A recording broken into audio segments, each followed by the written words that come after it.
आप सभी साथियों को जय श्री श्याम। तो दोस्तों, हम राजस्थान में किसान आंदोलन पढ़ रहे हैं और किसान आंदोलन की इसी कड़ी में हम शेखावाटी किसान आंदोलन का अध्ययन कर रहे हैं।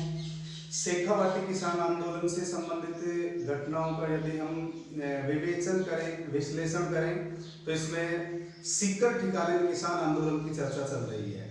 सीकर ठिकाने में किसान आंदोलन की चर्चा से संबंधित हमने महत्वपूर्ण गतिविधियों का उल्लेख किया है। अर्थात यहाँ की जो लगभग 56% भूमि थी वो जाट किसानों के अधीन थी। सीकर ठिकाने की 56% भूमि जाट किसानों के अधीन थी और यहाँ शासक हुआ करते थे कल्याण सिंह, जागीरदार ठिकानेदार कल्याण सिंह हुआ करते थे, जिन्होंने 1922 में लगान दरों में वृद्धि कर दी। यहाँ की जो भू राजस्व व्यवस्था थी, सीकर ठिकाने की भू राजस्व की जो व्यवस्था थी, उस भू राजस्व की व्यवस्था में अनेक विषमताएं देखने को मिलती हैं। अर्थात कुछ स्थानों पर नगद के रूप में लगान वसूल किया जाता था, कुछ स्थानों पर नगद के रूप में लगान वसूल किया जाता था, कुछ स्थानों पर सामान्य तरीके से लगान वसूल किया जाता था। इसी प्रकार यहाँ की भूमि जैसे बटाई के रूप में भी लगान वसूल किया जाता था। यहाँ की जो भूमि थी वो दो भागों में बटी हुई थी, एक खालसा भूमि, एक जागीरी भूमि। खालसा भूमि और जागीरी भूमि। जागीरी भूमि पर सभी भाइयों का अधिकार हुआ करता था और खालसा भूमि जागीरदारों के नियंत्रण में होती थी। खालसा भूमि जागीरदारों के नियंत्रण में हुआ करती थी। जिस प्रकार कल्याण सिंह के द्वारा वो मृत्यु भोज, माधो सिंह के मृत्यु भोज के अवसर पर और खड़क बधाई के अवसर पर, अंतिम संस्कार के अवसर पर अत्यधिक मात्रा में धन खर्च कर दिया गया था, इसीलिए उन्होंने लगभग 50% लगान दरों में वृद्धि कर दी थी। किसानों ने इसकी शिकायत मान सिंह सैकिल, जयपुर के शासक थे, क्योंकि जो शेखावाटी का क्षेत्र था वो जयपुर रियासत के अधीन था। शेखावाटी का क्षेत्र जयपुर रियासत के अधीन था। जैसे सीकर जो ठिकाना था वो जयपुर राज्य का सबसे बड़ा ठिकाना माना जाता है और शेखावाटी क्षेत्र में सर्वप्रथम सीकर ठिकाने में ही किसान आंदोलन की शुरुआत होती है।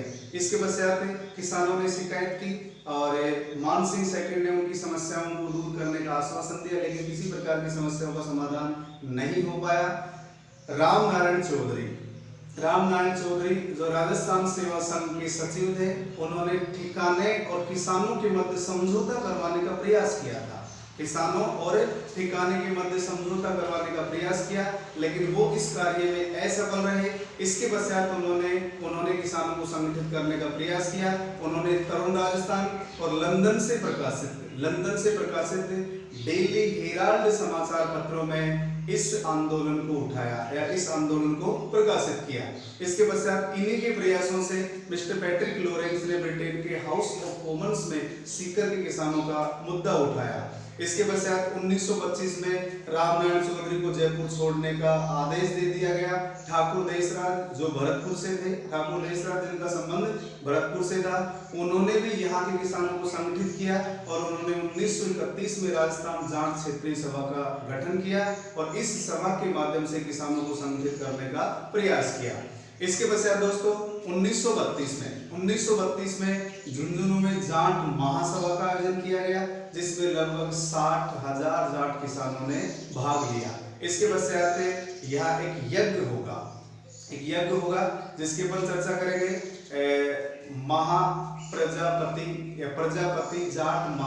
प्रजापति जाट महायज्ञ जो जनवरी 1934 में हुआ, जनवरी 1934। और इस दौरान ठाकुर देशराज और चंद्रभान सिंह ने अपने भाषणों के माध्यम से लोगों को प्रेरित किया। इसीलिए चंद्रभान सिंह को कल्याण सिंह के द्वारा गिरफ्तार करवा दिया गया। इसके विरोध में किसानों ने लगान न देने का निर्णय लिया। अत्यधिक मात्रा में किसानों को गिरफ्तार कर लिया गया। तो आइए दोस्तों, इसी के बाद हम देखते हैं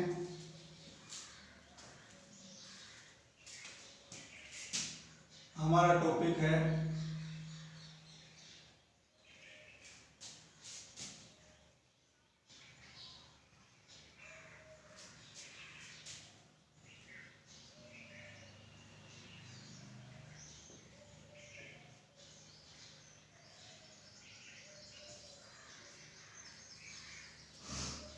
सीकर ठिकाने में किसान आंदोलन। उसके बाद देखिए 1932 में झुंझुनू में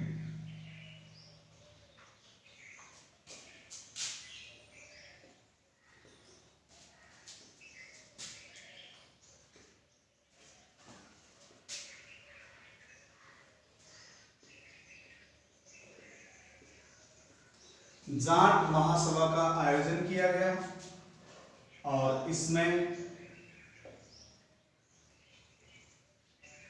लगभग 60,000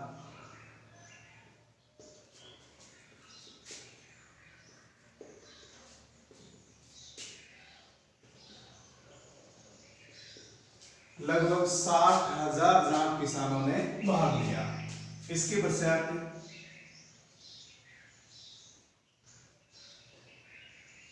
प्रजापति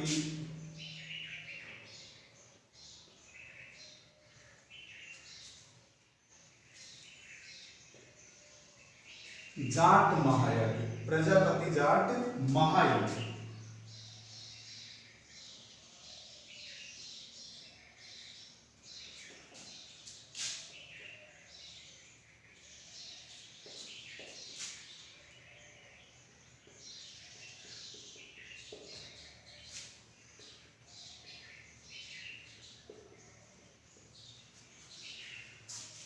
ये पंथाना गांव सीकर में आयोजित किया गया।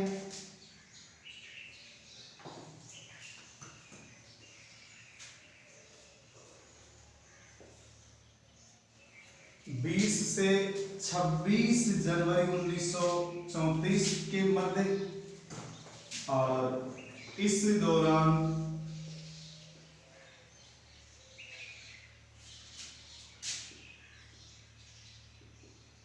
ठाकुर देशराज व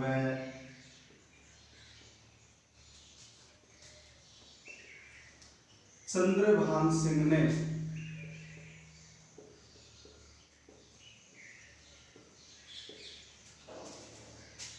अपने भाषणों के माध्यम से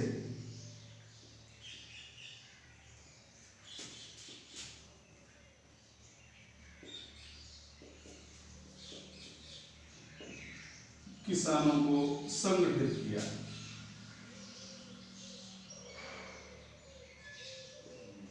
अपने भाषणों के माध्यम से एक तो ठाकुर देशराज ने और एक चंद्रभान सिंह ने यहाँ के किसानों को संगठित किया।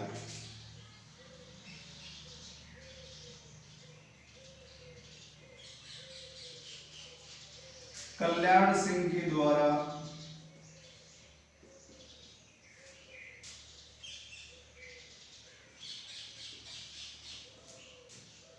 चंद्रभान सिंह को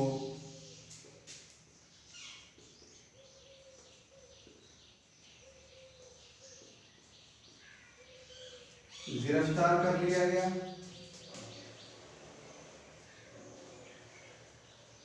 किसानों ने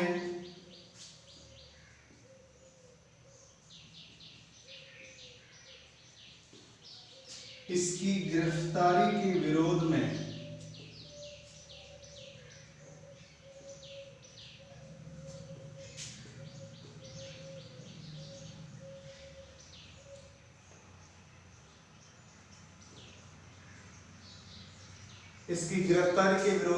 कर न देने का निर्णय लिया। इसीलिए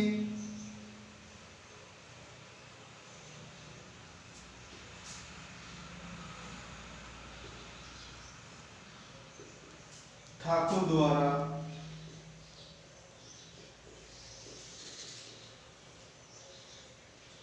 यहाँ के किसानों को भी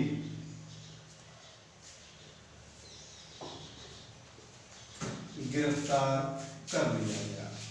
इसीलिए यहाँ के किसानों को भी गिरफ्तार कर लिया गया। तो दोस्तों अगर पुनः देखिए 1932 को झुंझुनू में जाट महासभा का आयोजन किया गया और इसमें लगभग 60,000 जाट किसानों ने भाग लिया। इसके बाद हम बात करते हैं प्रजापति जाट महायज्ञ। ये पलथाना गांव सीकर में आयोजित किया गया 20 से 26 जनवरी 1934 के मध्य। इस दौरान ठाकुर देशराज और चंद्रभान सिंह ने अपने भाषणों के माध्यम से यहाँ के किसानों को संगठित किया। कल्याण सिंह के द्वारा चंद्रभान सिंह को गिरफ्तार कर लिया गया। अब इसकी गिरफ्तारी के विरोध में किसानों ने लगान या कर न देने का निर्णय लिया, इसीलिए यहाँ के किसानों को भी गिरफ्तार कर लिया गया। तो दोस्तों एक बार इसका स्क्रीनशॉट ले लीजिए।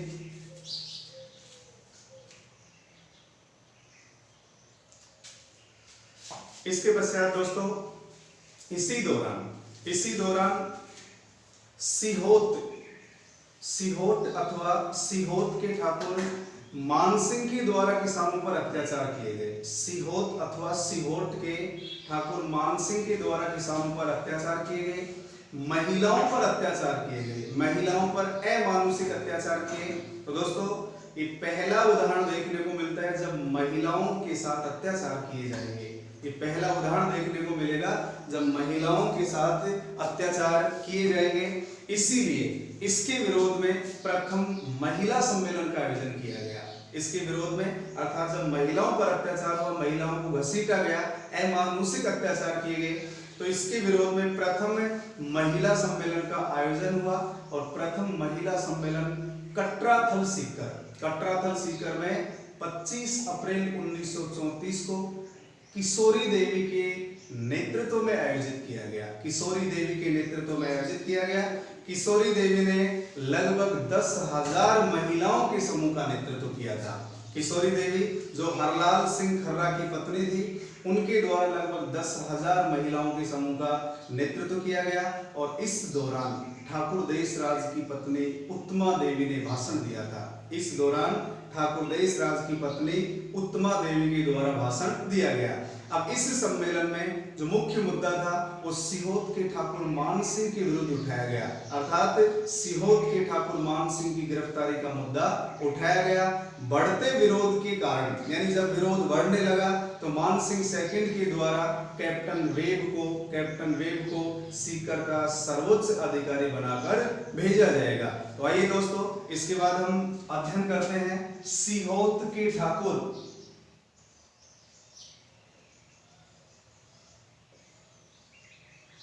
सीहोत अथवा सीहोट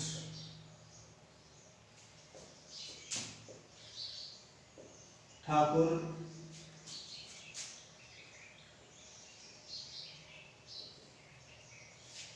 मान सिंह द्वारा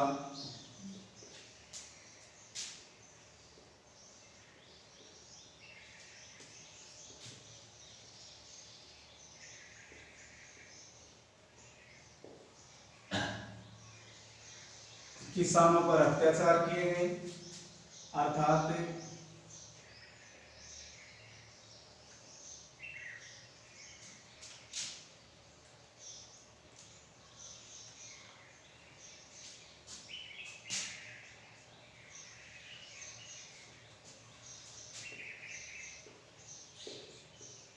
महिलाओं पर भी अमानुषिक अत्याचार हुए। तो दोस्तों ये पहला उदाहरण था जब महिलाओं पर अत्याचार हुए।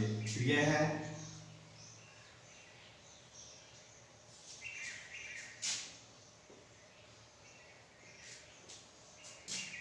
प्रथम उदाहरण था जिसमें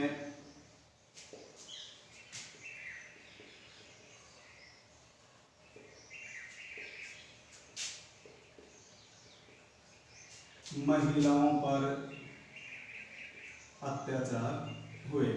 अब इसके विरोध में प्रथम महिला सम्मेलन का आयोजन किया गया। प्रथम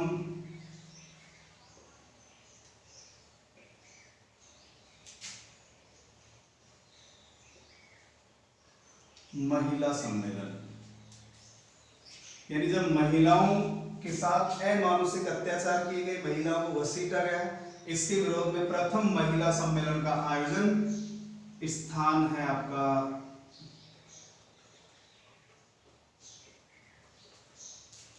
कटराथल सीकर और 25 अप्रैल 1934 को सम्मेलन हुआ। और इसमें नेतृत्वकर्ता किशोरी देवी। इसमें नेतृत्वकर्ता कौन थी? किशोरी देवी, हरलाल सिंह की पत्नी।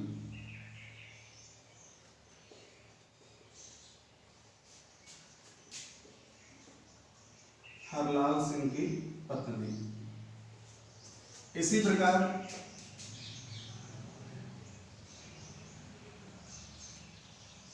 किशोरी देवी ने लगभग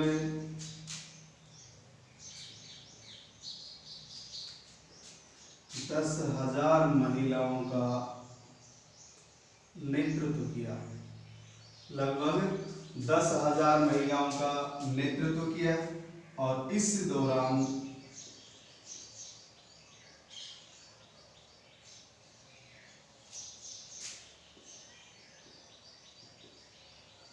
ठाकुर देशराज की पत्नी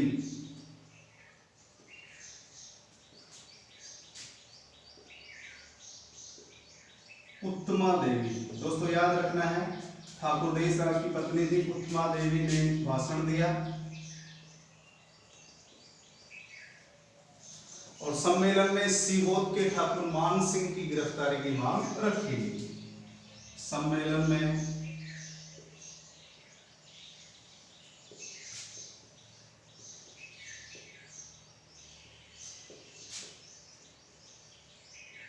सीहोर के ठाकुर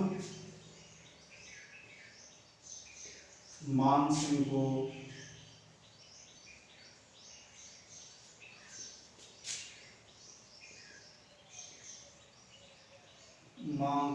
गिरफ्तार करने की मांग रखेगी। अब बढ़ते हुए प्रभाव को देखकर या आंदोलन को देखकर, बढ़ते हुए आंदोलन को देखकर मान सिंह सेकंड के द्वारा कैप्टन वेब को सीकर का सर्वोच्च अधिकारी बनाकर भेजा गया।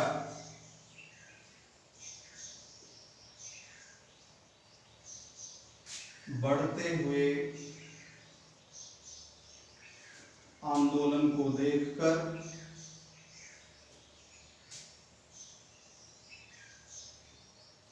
जयपुर महाराजा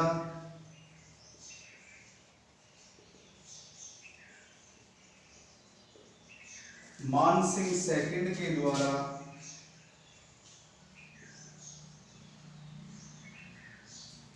कैप्टन वेब को सीकर का सर्वोच्च अधिकारी बनाकर भेजा गया।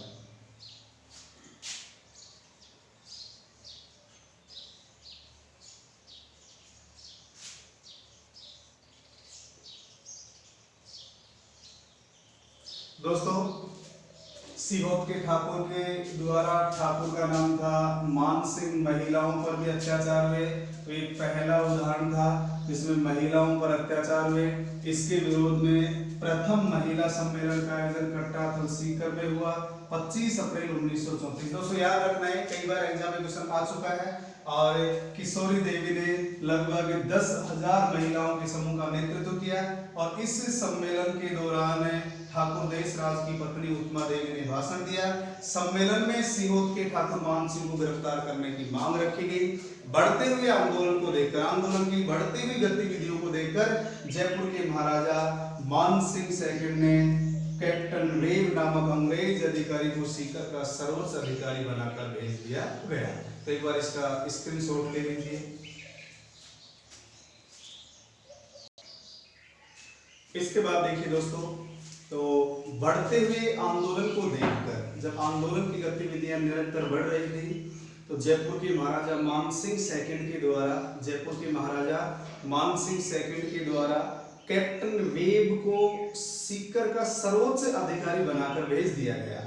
1934 में कैप्टन वेब ने यहाँ के किसानों को अनेक रियायतें देने की घोषणा की या रियायतें दे दी गई, लेकिन ठिकाने के द्वारा इन रियायतों को मान्यता नहीं दी गई। इसीलिए यहाँ के किसानों ने पुनः आंदोलन शुरू कर दिया।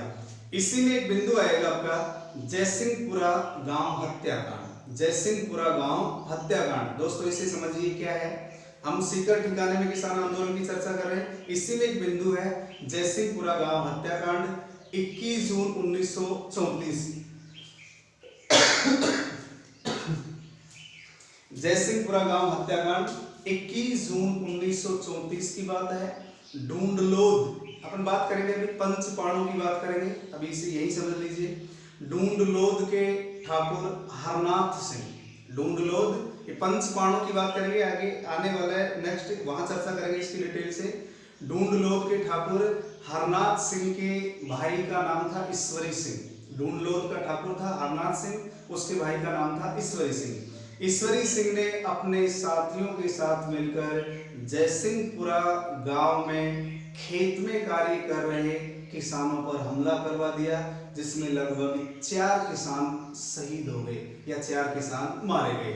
ढूंढलोद के ठाकुर हरनाथ सिंह के भाई का नाम था ईश्वरी सिंह।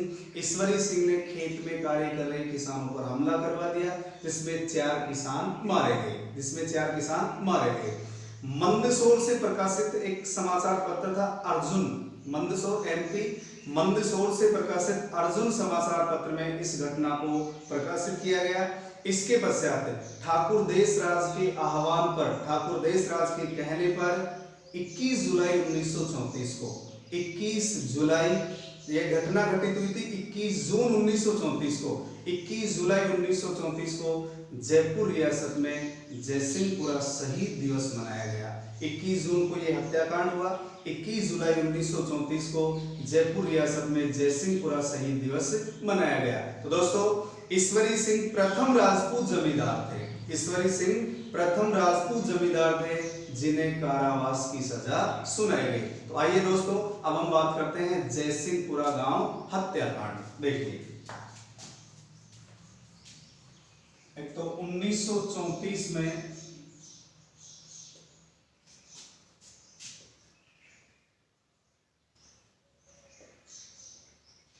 कैप्टन वेब ने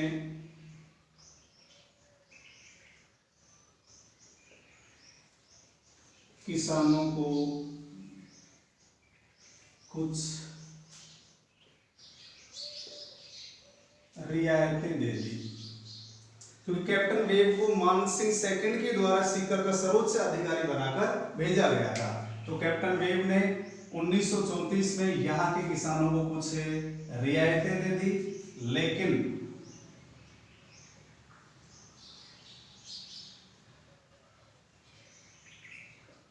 ठिकाने द्वारा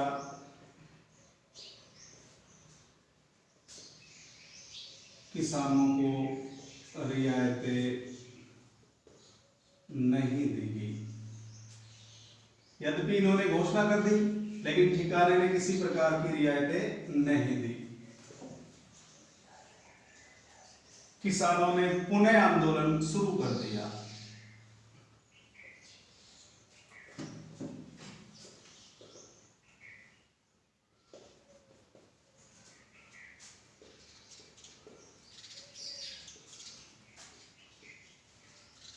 किसानों ने पुनः आंदोलन शुरू कर दिया। इसके बाद हम बात करते हैं जयसिंहपुरा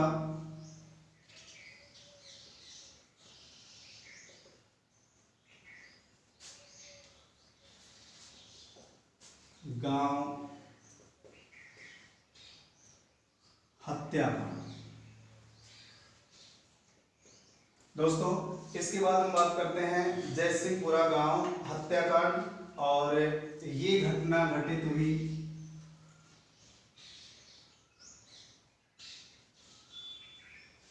21 जून 1934 को।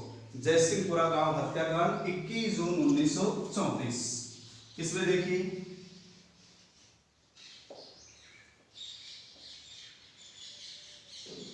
ढूंढलोद के ठाकुर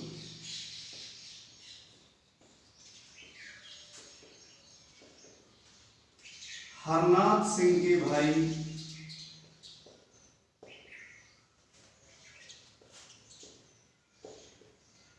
ईश्वरी सिंह ने ढूंढलोद के ठाकुर हरनाथ सिंह के भाई ईश्वरी सिंह ने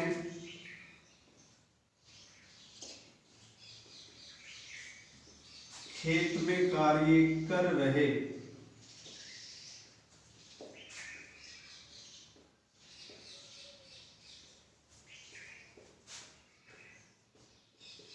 किसानों पर हमला कर दिया। लगभग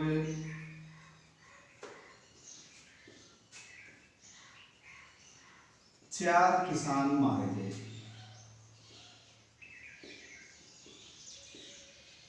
दोस्तों लगभग 4 किसान मारे गए।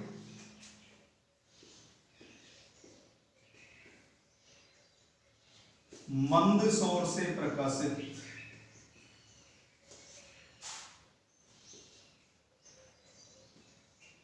अर्जुन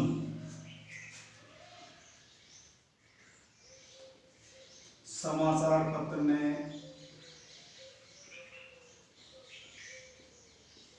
इस घटना को प्रकाशित किया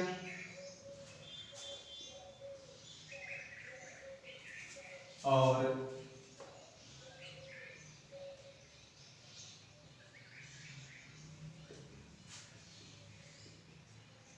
ठाकुर देशराज के आह्वान पर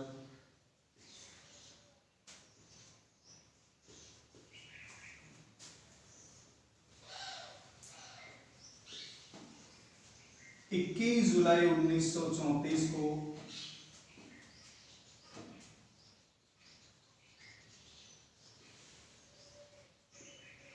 जयपुर रियासत में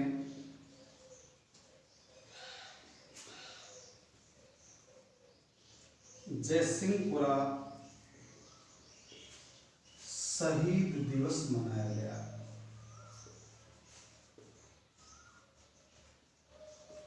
जयसिंहपुरा शहीद दिवस मनाया गया।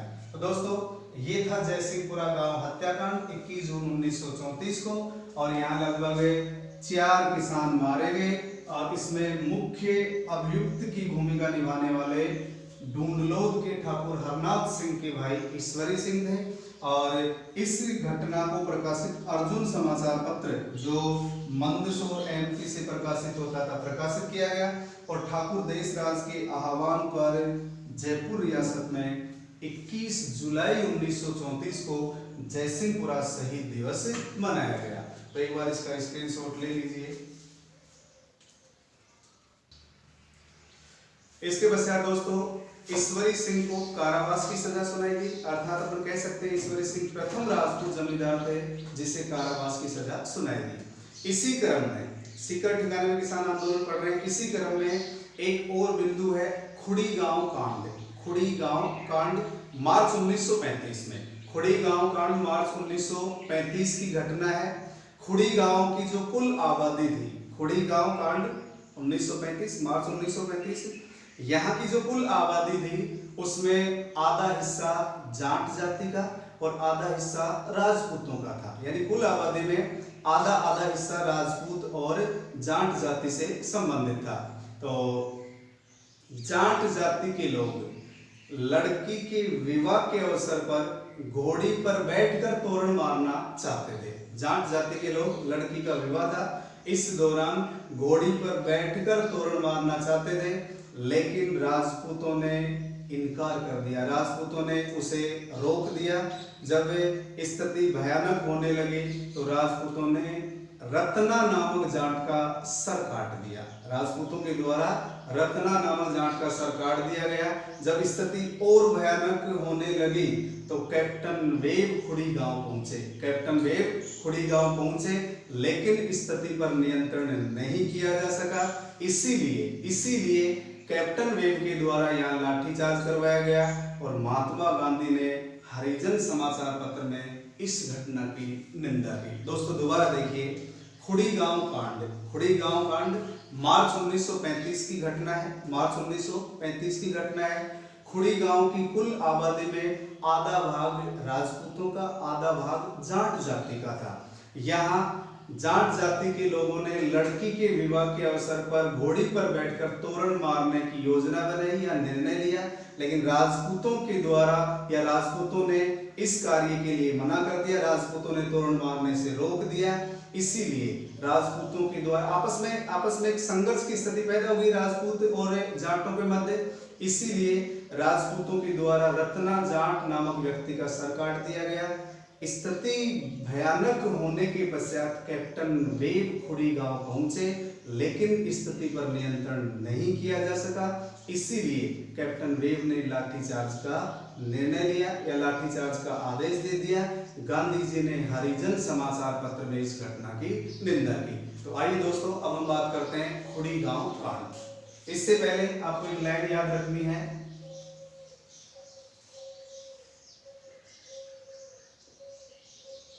ईश्वरी सिंह को कारावास की सजा हुई, तो हम कह सकते हैं ये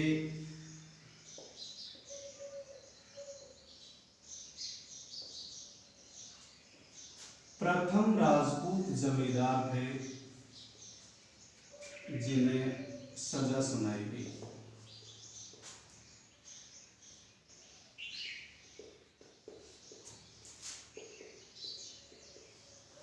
अब हम बात करते हैं खुड़ी गांव कांड।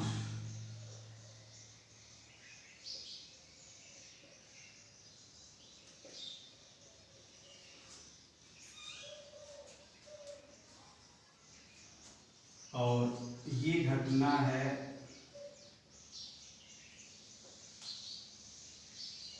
मार्च 1935 की। खुड़ी गांव कांड ये घटना कब की है? मार्च 1935 को।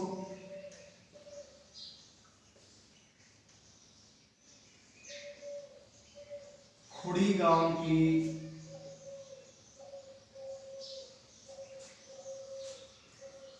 कुल आबादी में जाट एवं राजपूतों का लगभग बराबर भाग था। यहाँ की जो कुल आबादी है उसमें आधा आधा भाग जाट और राजपूतों का था।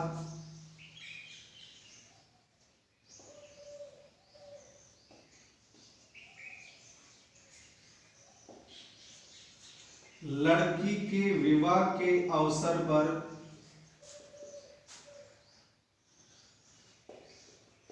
जाट लोगों ने घोड़ी पर बैठकर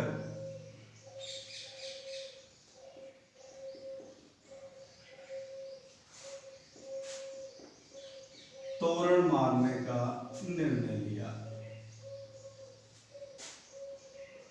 घोड़ी पर बैठकर तोरण मारने का निर्णय लिया।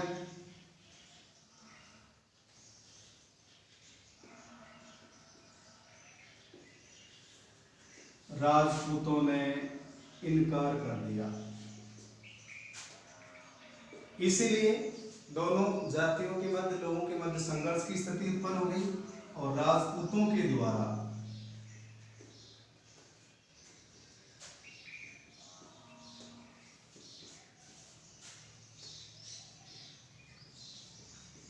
रत्ना जाट का सिर काट दिया गया।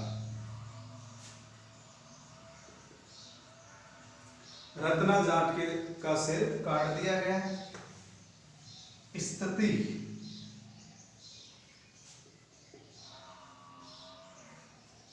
गंभीर होने के कारण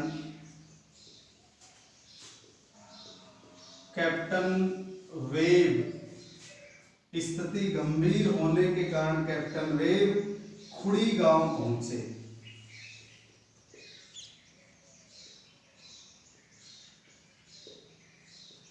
कैप्टन वेब खुड़ी गांव पहुंचे, लेकिन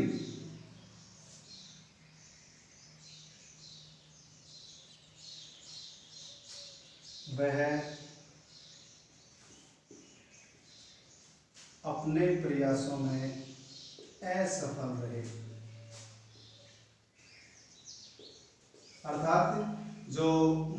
बन चुका था राजपूतों और जाटों के मध्य, उस दौरान ये समझौता करवाने में असफल रहे, इसीलिए कैप्टन वेब ने यहाँ लाठीचार्ज करवा दिया। वेब ने यहाँ लाठीचार्ज करवा दिया और महात्मा गांधी ने हरिजन समाचार पत्र में इस घटना की निंदा की। तो दोस्तों ये था खुड़ी गांव कांड, मार्च 1935 की घटना है और यहाँ की कुल आबादी में जाट और राजपूतों का हिस्सा लगभग बराबर था। तो जाट समाज के लोग विवाह के अवसर पर घोड़ी पर बैठकर तोरण मारना चाहते थे, लेकिन राजपूतों ने इनकार कर दिया और इस दौरान रत्ना जाट का सर काट दिया गया और स्थिति गंभीर होने के कारण कैप्टन वेब खुड़ी गांव पहुंचे, लेकिन अपने प्रयासों में असफल रहे, इसीलिए इन्होंने यहाँ लाठीचार्ज करवा दिया। तो एक बार इसका स्क्रीनशॉट ले लीजिए।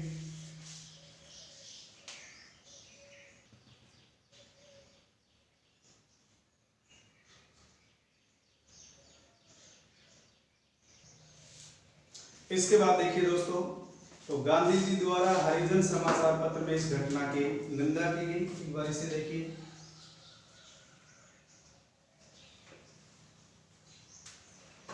गांधी जी द्वारा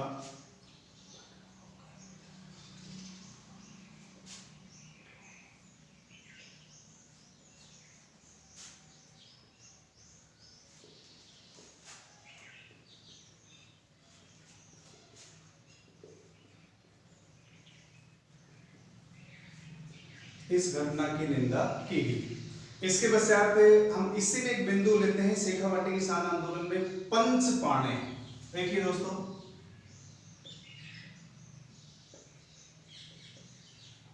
पंच पाणे, इनको समझिए।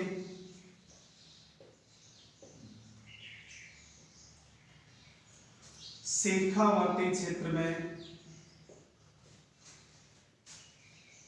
लगभग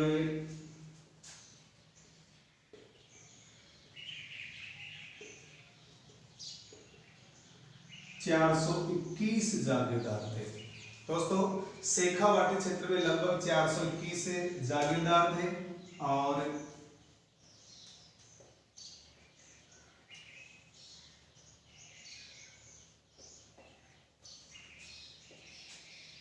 शेखावाटी क्षेत्र में 5 बड़े ठिकाने थे जिन्हें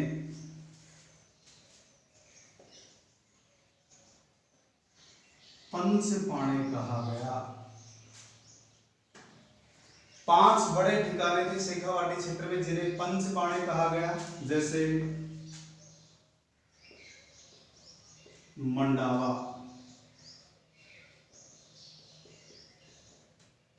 मालासर, ढूंढलोथ, नवलगढ़ और बिसाऊ। दोस्तों ये याद रखने आपको, पंच पाणे 5 बड़े ठिकाने थे जिन्हें पंच पाणे कहा गया। मंडावा, मालासर, ढूंढलोथ, नवलगढ़ और बिसाऊ।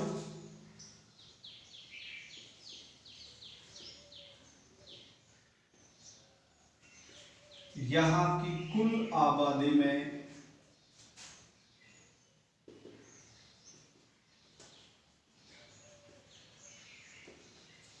75% जाट जाति के किसान थे और यहाँ के किसानों ने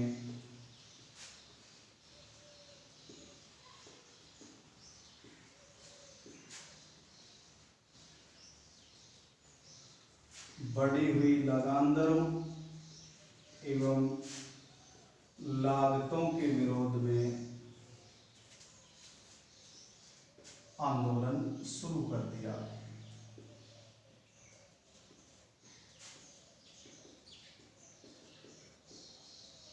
दोस्तों आपको ये याद रखने हैं, पंच पाणे, एक बार एग्जाम में क्वेश्चन आया था निम्न में से कौन सा पंच पाणों में सम्मिलित नहीं है? तो आपको ये पांचों नाम याद रखने हैं, मंडावा, मालासर, ढूंढलोद, नवलगढ़ और बिसाऊ। और इन पंच पाणों की जो कुल आबादी थी, कुल आबादी में 75% जाट जाति के किसान थे और यहाँ के किसानों ने बढ़ी हुई लगानदार लागतों के विरोध में आंदोलन शुरू कर दिया। तो इसे भी आप एक बार स्क्रीनशॉट ले लीजिए, पंच पाणे।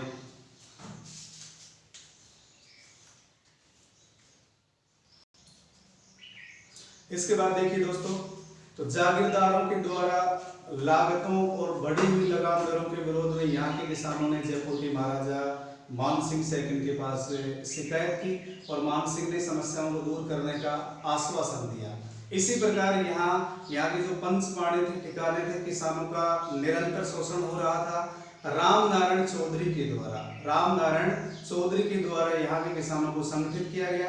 इसी प्रकार मालासर के जागीरदार के द्वारा लगान दर के अतिरिक्त प्रति बीघा 1 रुपए वसूल करने का निर्णय लिया और इसके विरोध में किसानों ने एक संघर्ष समिति का गठन किया। संघर्ष समिति का गठन बगड़ गांव में नवंबर 1925 को, इसका अध्यक्ष राम सिंह था, उपाध्यक्ष बूढ़ा जाट था। इस समिति के द्वारा किसानों को संगठित किया गया और इस समिति के द्वारा गांव-गांव में जाकर लोगों को प्रेरित किया गया। तो इसके बाद देखिए दोस्तों, यहाँ के किसानों ने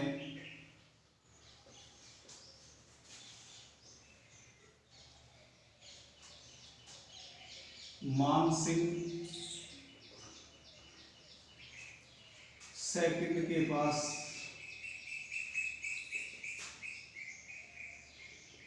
जागीरदारों की शिकायत की।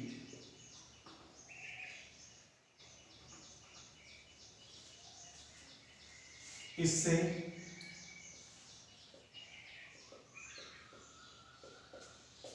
यहाँ के जागीरदार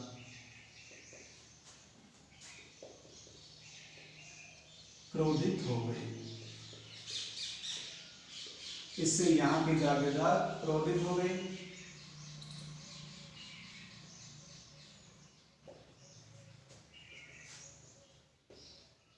मालासर के जागीरदार ने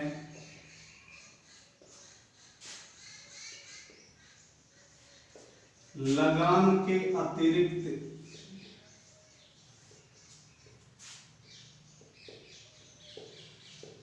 किसानों से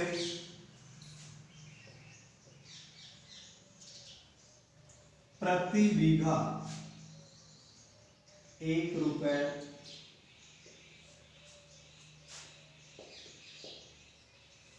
वसूल करने का निर्णय लिया। किसानों ने इसका विरोध किया।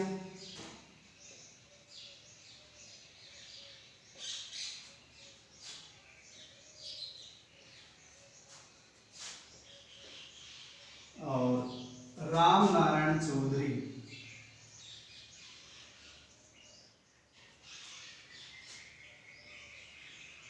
ने किसानों का समर्थन किया।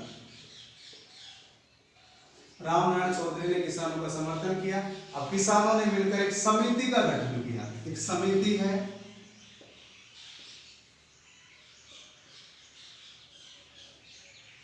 संघर्ष समिति।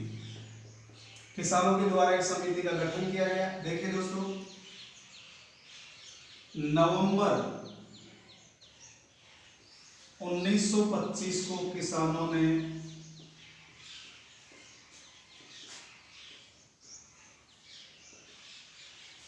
बगड़ गांव में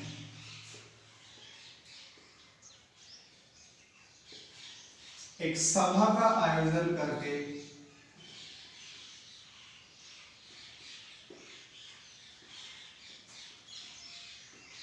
इस समिति का गठन किया।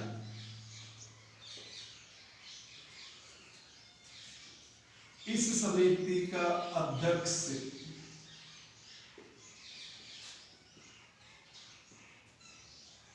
राम सिंह को बनाया गया और इसका उपाध्यक्ष बूढ़ा जाट। इसका उपाध्यक्ष कौन था? बूढ़ा जाट। और इस समिति द्वारा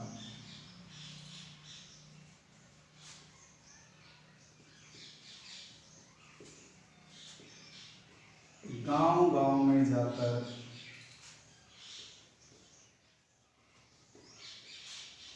किसानों को संगठित किया गया।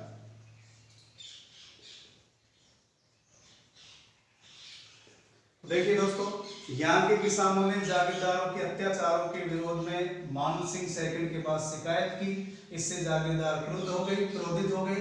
मालासर के जागीरदार ने लगान के अतिरिक्त प्रति बीघा किसानों से 1 रुपए वसूल करने का निर्णय लिया। किसानों ने इसका विरोध किया। रामनारायण चौधरी ने किसानों का समर्थन किया और किसानों के द्वारा एक समिति का गठन किया गया जिसका नाम था संघर्ष समिति, जो नवंबर 1925 को बगड़ गांव में एक सभा का आयोजन करके इस समिति को अंतिम रूप दिया गया। इसके अध्यक्ष थे राम सिंह, उपाध्यक्ष थे बूढ़ा जाट और इस समिति द्वारा गांव गांव में जाकर किसानों को संगठित करने का प्रयास किया गया। तो दोस्तों एक बार इसका भी आप स्क्रीनशॉट ले लीजिए। इसके बाद देखिए दोस्तों, 1932 में अखिल भारतीय जाट महासभा, 1932 में अखिल भारतीय जाट महासभा ने अपने 23वें वार्षिक अधिवेशन में जागीरदारों के विरुद्ध महाराजा से शिकायत की और इन शिकायतों का समाधान करने का प्रयास किया गया। इसी कड़ी में नेतराम चौधरी, गोविंदराम, हरलाल सिंह खर्रा एवं तारकेश्वर शर्मा, नेतराम चौधरी, गोविंदराम, हरलाल सिंह खर्रा एवं तारकेश्वर शर्मा के द्वारा किसानों को जागृत किया गया और 1936 में जागीरों में भूमि सर्वेक्षण एवं बंदोबस्त की प्रक्रिया शुरू हुई। 1938 में जयपुर प्रजामंडल के पहले अधिवेशन के दौरान उत्तरदायी सरकार की स्थापना की मांग की गई जिसमें किसानों ने भी भाग लिया और 1947 में हीरालाल शास्त्री के नेतृत्व में गठित मंत्रिमंडल के द्वारा किसानों को राहत दी गई। तो इसके बाद देखिए 1932 में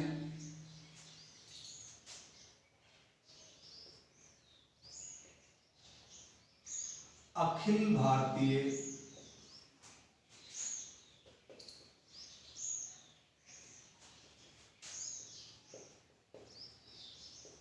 जाट महासभा के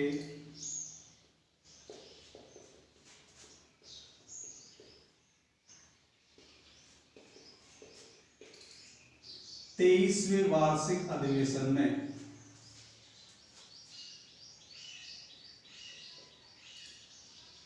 महाराजा को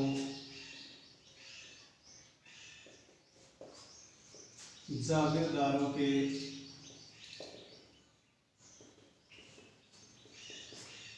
अत्याचारों से मुक्त करवाने के लिए कहा गया।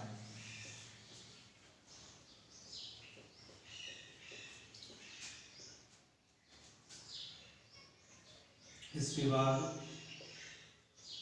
नेतराम चौधरी,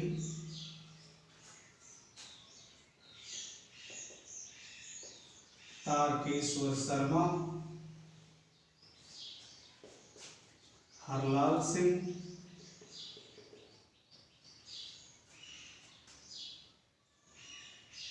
व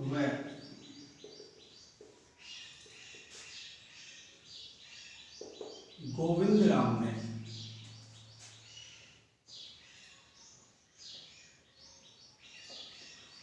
किसानों को संगठित किया।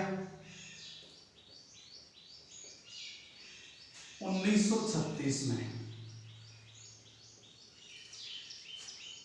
यहाँ की जागीरों में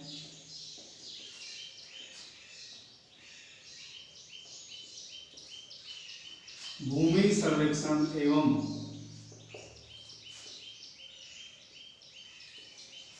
बंदोबस्त का कार्य शुरू हुआ।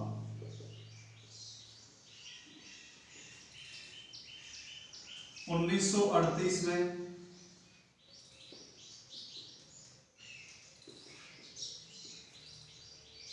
राज्य प्रजामंडल के द्वारा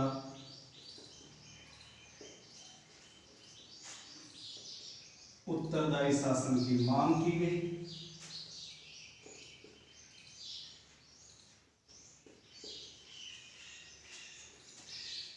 किसानों ने भी इसमें भाग लिया था।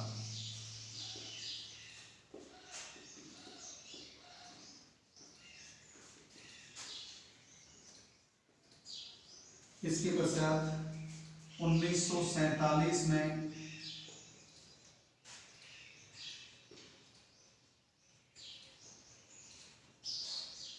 हीरालाल शास्त्री के नेतृत्व में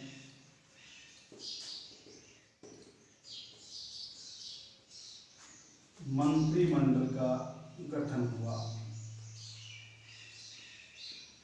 1947 में हीरालाल शास्त्री के नेतृत्व में मंत्रिमंडल का गठन हुआ। इस प्रकार